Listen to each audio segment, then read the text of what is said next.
Bien que l'été soit déjà passé à Saint-Sevé, l'occasion a été de faire renaître les plantes de cette saison d'automne. Le couvent des Jacobins a donc été refleuri pour l'exposition-vente entre cours et jardin. De l'achat du potiron à des œuvres artistiques, en passant par la remise des maisons fleuries dans un esprit écologique, notre journaliste nous fait découvrir cette nouvelle édition qui était mise de côté depuis 2013.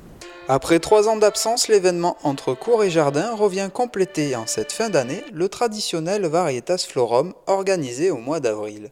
Un week-end consacré aux plantes et à la décoration extérieure. Il y a des gens qui proposent des niches pour les oiseaux, il y a des ferronniers, bref, on peut intégrer dans nos jardins une alliance entre les arts et la nature. Je trouve qu'il y a surtout une belle qualité de la part de ces exposants qui sont souvent des professionnels de l'agriculture biologique, des artisans d'art et qui viennent de Béziers, de Charente-Maritime, bref, du grand sud et qui viennent ici pour la qualité de l'accueil et parce que entre Varietas Florum et entre cours et jardin, il y a 2 manifestations botaniques qui font que des gens qui sont passionnés de jardin viennent à Saint-Sevé à cette occasion et on est ravis de les accueillir. De quoi se mettre au vert avec un esprit plus écologique que la municipalité applique au sein de sa commune. C'est-à-dire qu'on a fait le choix d'anticiper le zéro phyto d'un an. C'est un acte volontaire, je dirais presque militant, que d'entretenir l'ensemble des espaces verts sans aucun produit chimique. Et il y avait nos services espaces verts qui en tiennent un stand et qui expliquent à la population les nouvelles techniques, comment gérer des espaces verts sans aucun produit chimique. C'est possible. On va s'équiper de beaucoup de matériel pour faire du traitement thermique, mécanique. Mais au-delà de ça, je crois que c'est une autre approche de la nature. Il faudra peut-être moins de surfaces artificialisées, plus de surfaces naturelles. C'est un changement de fond, mais je crois que c'est aussi à ce prix qu'on aura des eaux meilleures, qu'on aura moins de rejets dans notre nature, de produits chimiques.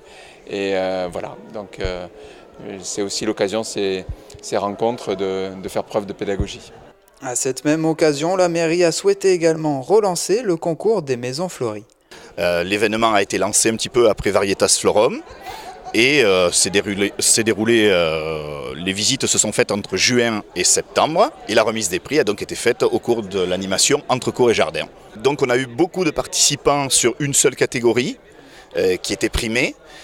C'était beaucoup des façades. Bon, on avait 3 catégories qui étaient façade, balcon, entrée.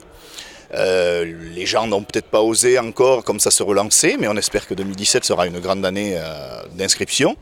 Et donc on a décidé donc d'honorer 3 gagnants sur la catégorie façade.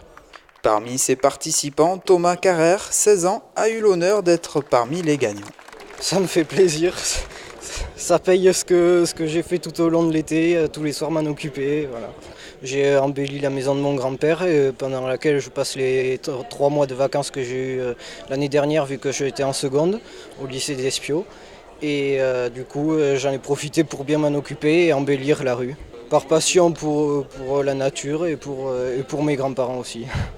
Une passion partagée finalement pour chaque intervenant de cette manifestation qui s'est non pas clôturée mais plutôt relancée autour d'un verre de l'amitié.